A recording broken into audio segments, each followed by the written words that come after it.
If you track multiple websites in Puig Pro, you may want to copy tags, triggers, and variables between them to save time when setting them up.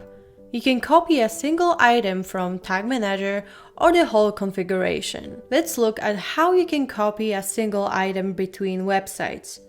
Whether it's a variable, trigger, or tag, every time you click on a one, it will have a copy button.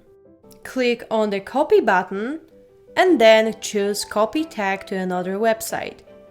The same options will be available for triggers and variables.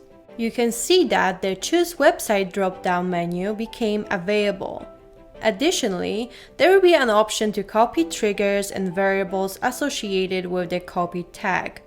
However, this is available only for tags. Now we have to choose the website where we want to copy our tag and click OK. If we go now to the website where we copied our tag, we can see that our tag has been successfully copied but not published. This is how you can copy single items in Tag Manager between websites. We can also copy the whole configuration. The difference is that you need to go to the website within Tag Manager where we want to copy the whole configuration to. Then we need to go to the Settings tab. In the Import section, choose a website from which we want to copy configuration from.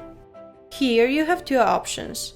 You can import last published snapshot, which is the configuration that is currently published, or you can import draft, which is the current configuration that was not yet published, also called in changelog as unpublished changes.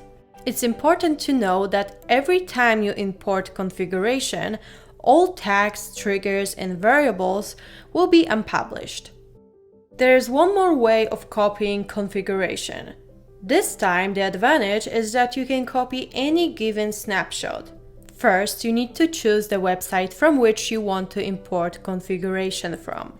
Every snapshot has a button called Export Settings to File. You can choose the snapshot you want to copy and export it to a JSON file. Such file can be now uploaded to a chosen website. You need to use the Add File button and upload the exported earlier JSON file. Like previously, uploaded configuration will be unpublished. Thanks for watching. You can find more information on our Help Center.